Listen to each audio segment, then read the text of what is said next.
So welcome back to the new video. आज हम बात करने वाले हैं ब्लोटिंग के बारे में। तो ब्लोटिंग क्या होती है? तुमने कभी कभी नोटिस किया होगा कि तुम्हारा चेहरा काफ़ी सही लग रहा है, पर कुछ घंटों बाद तुम देखते हो कि एकदम पूरा पफी हो चुका है। तो उसी को ब्लोट कहते हैं। तो पहली बात तो ब्लोट फैट नहीं है। ब्लोट में होता है वाटर, गैस और इन्फ्लेमेशन। इसके कॉज क्या होते हैं? सॉल्ट, नो स्लीप और स्ट्रेस।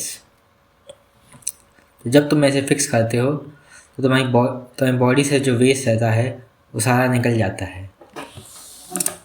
और ये वेस्ट निकालने का काम क्या कर देता है? तुम्हारा लिम्फेटिक सिस्टम। लिम्फेटिक सिस्टम को तुम बोल सकते हो तुम्हारे बॉडी का ड्रेनेज सेल है। तो क्या होता है जब ड्रेनेज चोक हो जाता है? सिमिलरली वेस्ट बाहर नहीं जा पाता। This is the same happens with blockage of your lymphatic system. जब आपका वेस्ट बॉडी से बाहर नहीं जा रहा होता है तो आपकी बॉडी में ही वो जमा होता जाता है। मोस्टली ये लोगों के फेसेस पे काफ़ी प्रोमिनेंटली दिखता है। उनकी आइज़ के नीचे, उनकी जॉ लाइन पे, उनकी चीक बोन्स पे। तो जब इन्हें लीकेज होता है, क्योंकि ये अपनी बॉडी के अंदर जमा हो गया है तो इसका लीकेज होता है। तो जो आपका वेस्ट है वो आपके लिम्फेटिक सिस्टम से निकल के आपके इंटरसेलुलर लेवल पे ना जाके ना लीक करता है। इसकी वजह से ही जो वेस्ट है वो आपकी बॉडी में डिपॉजिट होता रहता है, क्योंकि इसका कोई पंप होता नहीं। जैसे कि आपके ब्लड वेसल्स के लिए पंप होता है जो आपका ब्लड का सर्कुलेशन करता है, बट लिम्फेटिक सिस्टम के लिए पंप नहीं रहता है। तो आप एक जगह पे पड़े रहोगे तो ऑब्वियसली बात है कि आपकी बॉडी में ना लिम्फेटिक सिस्टम ढंग से काम कर नहीं पाएगा। तो इसके फिक्स क्या हो सकते हैं? पहला तो है कार्डियो। तो जो भी तुम्हारा फॉर्म ऑफ पसंद का जो भी एक्सरसाइज करना है, जो भी मूवमेंट अपनी बॉडी में डालनी है, वॉक करो, भागो, एनीथिंग वर्क्स फॉर मी। मैं पर्सनली ट्रेडमिल करता हूँ। दूसरी चीज़ है गुआशा। मैंने पर्सनली गुआशा कभी करा नहीं है, बट इसके काफ़ी ज़्यादा ट्यूटोरियल्स मिल जाएंगे तुम्हें यूट्यूब पे कि ना तुम ना इसको एग्जीक्यूट कर सकते हो। हालांकि ये कोई परमानेंट सोल्यूशन नहीं है, ये तो कोई टेम्पररी है और बस इतना एक लोकलाइज एरिया पे ही आपका लिम्फेटिक फ्लो बढ़ाता है। मोस्टली आपने देखा होगा लोग इतना जॉ लाइन पे ही यूज़ करते हैं। तीसरी चीज़ है हाई पोटेशियम डाइट।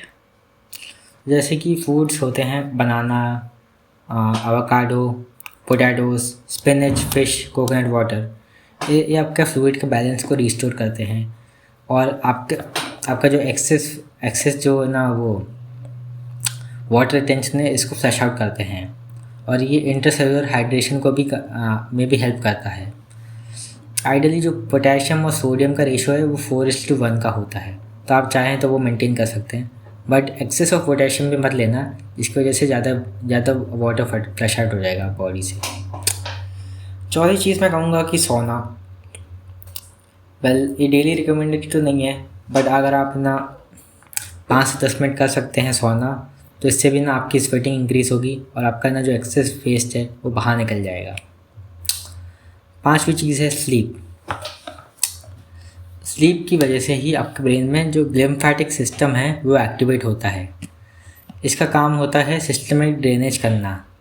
पूरे स्लीप की वजह से आपका कोर्टिसोल बढ़ता है, जो कि फ्लूइड को रिटेंशन बढ़ा सकता है। तो इसलिए ढंग से सोया करो। आखिरी चीज़ है अवॉइडिंग ऑफ बैड फूड। इसमें कुछ अलग चीज़ नहीं है। अगर तुम लोग सुअरों की तरह 24 घंटे प्रोसेस फूड खाओगे तो ऑब्वियसली बात है तुम्हें सुअर जैसा ही दिखना है।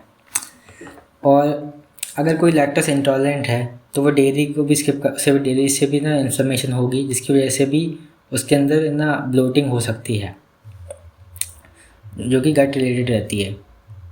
तो मैं ये नहीं कह रहा हूँ कि तुम्हें ना हमेशा ही एकदम ही प्रोसेस पे छोड़ दो। ऐसे छोड़ दोगे तो अच्छी बात है, बट अगर तुम चाह सकते हो तो ना इसकी ना कंजप्शन को कम कर सकते हो। यही एक तरीका है। और एक और तरीका है जो है आइसिंग। अब आइसिंग भी टेम्पररी है, क्योंकि नहीं आपके ना जो ब्लड वेसल्स हैं उनको कॉन्ट्रैक्ट कर देता है, जिसकी वजह से ना आपका फेस बहुत डिफाइंड रहता है। बट ये भी एक टेम्पररी सोल्यूशन है, इसका कुछ है ना एक फिक्स नहीं है।